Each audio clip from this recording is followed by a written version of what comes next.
eyo artude tan e toɓɓere Mamadou Ali Ba Acciɗeɗo ko fate cancer ko ñaw mo ganduɗa wona microbe addata ɗum, c'est à dire wona boros addata ɗum, ko ñaw mo ganduɗa ummi koye dérèglement ummi koye dérèglement. sen paami tan oɗon gandi ɓandu men so tawi en mbawi fofde, en mbawi haalde, en mbawi yaade, en mbawi artude firti ɗum tan ko e nder ɓandu men ndu ina waɗi jokkodiral gongal hakkude terɗe ɗe eɗe kalda eɗen nanodira, walla mbiyen selilaji ɗi, saabu neɗɗo kala sa ƴetti ɗum ko selilaji wone nder mum. Selilaji ɗi fañi foof noon ko kanji ndendata ɗe pewda ɗe gonta terɗe ɗe, e saabu neɗɗo mi fuɗɗo tan seeɗa e fuɗɗorde nde, neɗɗo ɗo sarƴinaɗo ko kettel to ko ñullel ngel ganduɗa neɗɗo wawa ɗum hay yirude itere, ɗum ɗon noon wiyete ko cellule, ko ɗum ɗon woni ko ganduɗa mawnata ko gotel ngel fecco wonti ɗiɗi, hen gotel foof kadi fecco wonti ɗiɗi, ko non ha wona hettere mawde. Hettere nde ɗon noon yaha ha ɓooya hanti nde ɓeydo kadi ha hanti yaha ha wonto hanti terɗe men ɗe. Joni noon ɗen kette noon e gondi ko wone nder majji foof, walla neɗɗo foof ko wone nder mum, walla kala ko Allah tagno fuɗɗiri koye cellule. On cellule noon neɗɗo foof mo jiiɗa ko milliard uji cellule jogui, voilà, ene jogui cellule aji ha heewi, milliard uji ha heewi. Joni noon kanji foof iɗi kalda iɗi nanodira, hen cellule foof ina heeɓa message ummiɗo e cellule aji takkiɗi ɗum ɗi, ina nelda kadi message uji paaɗi e cellule aji takkiɗi ɗum ɗi mbawa nanodirde, ɗe mbawa andude holno ɗi jarata, ɗi mbawa andude holno ɗi liggorto ha ɓandu neɗɗo wona e jaam. Waɗa saaha noon e nder ɗiɗon cellule aji hen goto ina wawi hanguede, ko hanguede tan mbami wiide, donc waɗa déréglé, natta hanti yaadude woɓɓeɓe, natta famde information ngaji walla message uji ɗi ganduɗa woɓɓeɓe ina nelda ɗum cellule aji goɗɗi ɗi, e nder hen noon o wattata yaade banggue makko, hande omo fecco wonta ɗiɗo wonta tati, ɗum ɗon noon yaha ha ganduɗa wonta hanti ko genre fandu ko wiyete ko anda ko ƴulde wiyete, anda hunde tan ko hettere tan ganduɗa e nder ɓandu neɗɗo tan, comme non ko mbiyeten ko narinde ƴuufa tan woda ɗo heede nder ɓandu, e ko ɗum ɗon hanti o wontata ɗum ɗon noon wiyete ko cellule cancéreuse. Joni noon mi arta, voilà, joni noon on cellule mo ganduɗa o natti hanti wawde nanodirde e woɓɓe hono makko wonɓe e nder ɓandu ndu, ɗon hanti kanko yahat banggue makko, somi rokkimon yeru enen foof eɗen jooɗi eɗen keɗo musique eɗen gama, so yiya ha ɓoyti goto men faaɗi nattinande musique o, ina wawi telɓo wona amde gamri nde ganduɗa yadani e gamri men, te so yiya ha ɓooyi tan o tilɓinto enen foof, mbo wawi diwade to fapo to yandina ɓe o feroɓe,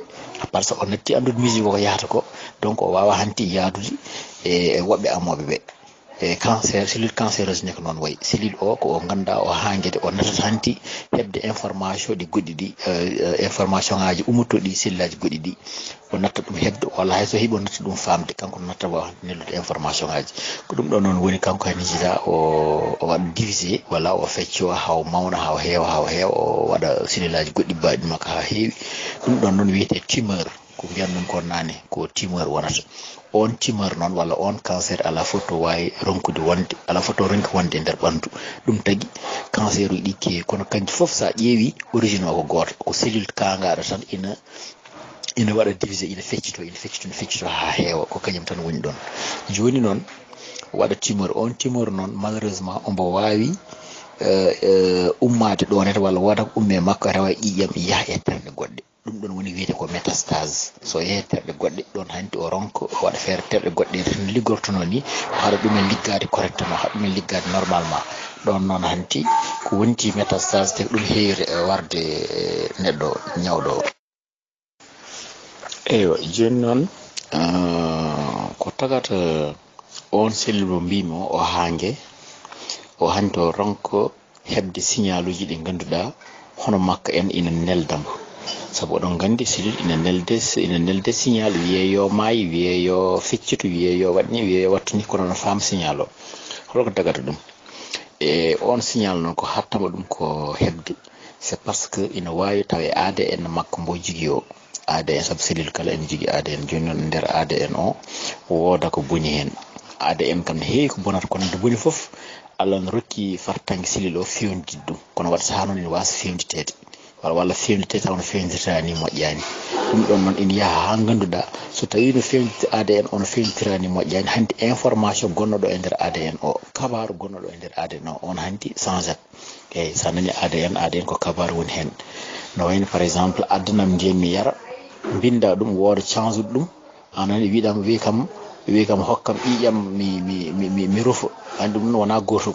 voilà donc à peu près ko noon donc so information so change noon e nder ADN o so yiya ha ɓoyi hande silil o hande kañumne hande ha gueɗe saabu silil o kala ko wawi wadde ko ADN o yemirta ɗum yewɗiri hono noon ko waɗa programme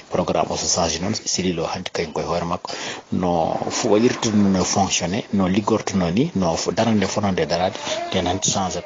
ɗum ɗon adda hanti o wona cancer kono noon cancer wona hunde jawɗum arde saade woni en général koye ADN o heewi change ude ha silil o hande hange ina wawi fuɗɗade neɗɗo jooɗo duuɓi 15 nde ɗum fuɗɗo feñde carrément walla duuɓi 20 ko ɗum tagui cancer ɓuuri heewi arede ɗum ko mawɓe wonde fof sukaɓe noon ene keeɓa ɗum kono noon ko mawɗo kam ɓuuri heewi arede cancer wonno cancer ina leeli ko yaltata eyyi te so yalti han tata ko ñawima neɗɗo ha noon foof joni noon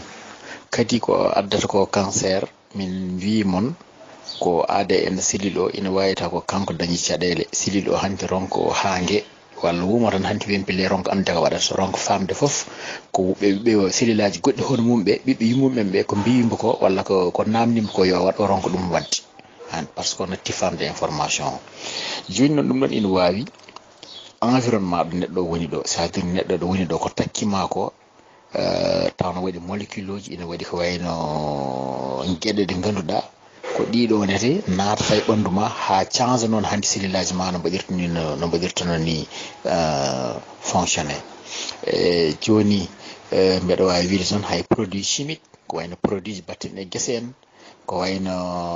cuurki cigarette en ko wayno déchet toxique en ɗum foof so naate ɓandu neɗɗo ina taka ha sililaji ɗi wooda e majji kangaɗi natta hanti mbaɗa déréglé natta hanti famde ko sililaji goɗɗi ko mbiyata ɗumene ko ɗon noon hanti won hanti haade natti famde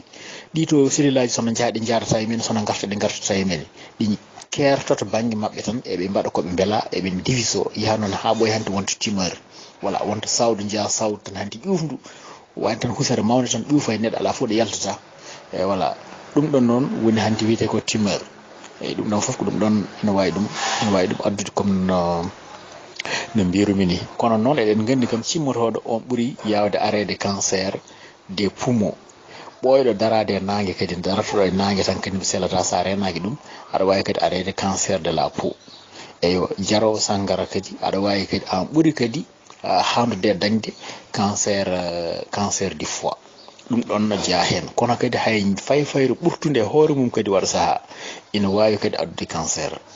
eyyi ɗum ɗon foof ko gueɗe ɗe ganduɗa ina gadda cancer ko heddi ko noon waɗi ɓe ganduɗa kayen ɓalli mene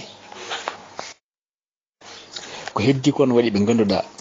e nder ɓalli men e nder programme génétique men e ADN men ina jogui gène mo ganduɗa programme mo ganduɗa on ina haaɓo cancer mais no waɗi goɗɗe woɓɓe ɓe ganduɗa ɓen ɓalli men kaɓata ko ngala oɗon gène mo ganduɗa kaɓatoɗo cancer donc sa ƴewtidima ina waɗi ɓe ganduɗa galleji ɓeɗon ɗeɓata ko wayde kono ko horonete ni cancer o ɓe ganduɗa taw galleji men ɓen keewi arede cancer taw noon woɓɓe kayen mbayrani hono noon voilà ɗum tagui cancer wiyete ko origine multifactoriel ko addi ɗum kono heewi no heewi voilà te kadi ina wawi presque jaggude terɗe foof cancer mo jiitano kono noon foof sen dentini tan gueɗel gotel mbiyeten ko cellule mo ganduɗa gonɗo e nder neɗɗo kangaɗo basɗo hanti hettinde walla basɗo andude programme ɓandu neɗɗo ne yarata kañum ne jogui programme hoore mum tan te yaha kadi ha jibina goɗɗi hono mumene ɗiɗon noon ko kanƴi goni jahoji eɗi gadda uuɓe eɗi bonna hanti ko moƴƴino e ɓandu foof e o saaha médecine moderne ha joni ɓe mbawa ɓe dañani tan ko safri cancer tan hano ɓe jiirtuno ni kono noon wonde foof noon so tawi neɗɗo tini kam ina wonde cancer ɗon ina heewi so tawi a yaawi ummade henete ina heewi kam sa yeehi to hôpital guittaneɗa ɗum daña hen jaam eyyi daña hen jaam kono noon ko safir ɗum kam ha selli tan kam surtout no so yettima e état biteɗo métastase ɗon kam en général hay o saaha kala dañɗo métastase nam ɗon kam ko mayde tan hettoto ɗum goɗɗum ala hen hay goto hen haydara kadi mi yejjiti ko hépatite uji B en C en ɗiɗon kadi surtout hépatite B ɗin kadi ina kewi ko gaddata cancer donc ɗum ɗon ko cancer d'origine virale donc ko virus uji effectivement gaddata cancer oɗon voilà waɗa saha kadi aɗa yi neɗɗo jogo ñawande tan ñawande nde nde jooɗo wasa toppitede ha noon foti ha ɓoyi ina wawi wondude hay cancer voilà en tout cas cancer paami ko dérèglement cellulaji gonɗi e nder neɗɗo ko ɗum ɗon tan woni hen wona brosse attata ɗum ko ɗum ɗon woni cancer noon hande yimɓe ene daari hen ina tampini yimɓe ene feewi way ɓe ganduɗa milliardaire uji maayi sabude cancer kono noon ƴetti haalisaji men fof cakki totti ɗum hanti scientifique uji walla laboratoire uji pour yo ɓen mbaɗa recherche e cancer ha joni yimɓe nan mbaɗa hen recherche ha ɗo jarten ɗo kono dal no yiɗirani safrirede kam so yimɓe cuwa yettade ɗon kono noon kam ko heewe mum andama kam e cancer so tawi hettima neɗɗo so tawi on dañɗo cancer o yawi umnade ɗum inchallah Allah no wallamo henete voilà kono noon so yettima kam métastase o ɗon kam feere ala ko maydata eywa joni noon ha joni mi arta kadi prostate oɗon noon kadi no mbirumi ni tan so tawi ko cancer noon kam nden kam ɓurata bonde waɗa saha ina ƴuufa taw wona cancer e waɗa saha noon ina ƴuufa taw noon ko cancer on kam ɓuuri hen hamnade mais no way wade foof e oɗo saaha yimɓe ne mbawi wadde opéré woda ko taaƴi hen haade husere ko wonno tan husere nde nde ɓuuti hande ɓurti ndi ƴuufi e yimɓe taaƴa hen ustade so ustide noon ɗon hanti canal mo ganduɗa husre nden ɗiɗɗuno on canal hanti wawa udditade coofe mbawa yaltude voilà ko noon e saaha foof kadi ina arta kadi ɗo wonno kadi tacce e kono noon kam cancer o kam so oɗo so ittama husre nde so nde ittama kam gorko kam hanti en général serte kam wawde jibinde ma dañ welammi dahanmi gorko saɗa waɗa rapport sexuel saɗa jotodira e joom suudu ma aɗa dañ hen welammi en tant que gorko kono noon kam jibinde kam hanti a wawata hanti jibinde e saabu ɗon hanti mani o hanti dañi probléme pour yaltude e ɗon hanti gontatako stérile e ɗum ɗo woni ko jinnomi hen wattude vraiment ha woɓɓe ɓurɓe hen gandal seeɗa gara kala jarama bon jaafa ɗon ko mbiyatmi tan globalement cancer hayso wona cancer ko prostate biyeteɗo ñaw prostate ko sa neɗɗo heeɓi ɗum en général ina heewi aɗa sofna saaha foof cikka mataw ka ɓuuƴa aɗa coofe jaaha anani saaha foof saɗa soofa cikka mata coofe ɗen gasi ha ɓoya kadi ɗi mbawi kono keddiɗi ɗum ɗon ko maale dañde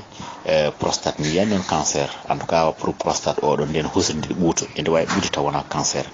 eyyi joni noon so neɗɗo kadi so tawi a dañi duuɓi 40 fayi dow ina moƴƴa saaha foof jaaha ƴewtoyɗa ɗum mbaɗa analyse il faut meme wonno waɗirte ha faame est ce que an prostate ma o ina jogui volume normal ina jogui dal en tout cas ina tolniɗo foti ɗo tolnade par rapport à duuɓi ma walla ɓurtiɗo nete walla koko mawni kono kam enen worɓe kam paami ko saɗa mawno prostate ma foti kañumne ko mawnude yaade henete c'est tout à fait normal kono noon wonɗo yettoto tan hanti watta ko caɗele eywa e ɗum tagui ko ñaw mo ganduɗa ombo metti haɓade haɓade ɗum tan ko neɗɗo guila itan tan waɗa feere so dañi infection kadi so ɓuuti jaaha tawa yawi yaade aɗa wawi rokkede médicament ji ɗi ganduɗa antibiotique ji ganduɗa sa ari ina wawa tellinde ɗum seeɗa ɗum nde ɓoofa so ɗum ala tan ɗum ɓuutat eywa kadi ko cancer kadi ko enen e koye men poti wadde feere ƴeewen no gurdeten ni ƴeewen ko ñamaten ƴeewen ko poofaten nanani mbasen tampinde ɓalli men ɗi ɓandu koko régla hoto cikki ko enen tan kaldata eɗen jiwidira eɗen kalda eɗen dakkodira ala hay enen so tawi nanodira ala hakkude men tan en kaɓat beldal wondata ɗon ɓandu men ne ko noon terɗe ɓandu men ina nanodira ina kalda ɗon so tawi goto mabɓe lutdima hanti kuule ɗe tan hanti ko musiba wontata wontaka haare ɗum ɗon woni ñabbude garoji toon donc cancer ne mbiɗa wawi ɗum fawde e genre oɗon bon somi wi noon ko hay ɓeydo tan famde ko jimmi ko wadde expliqué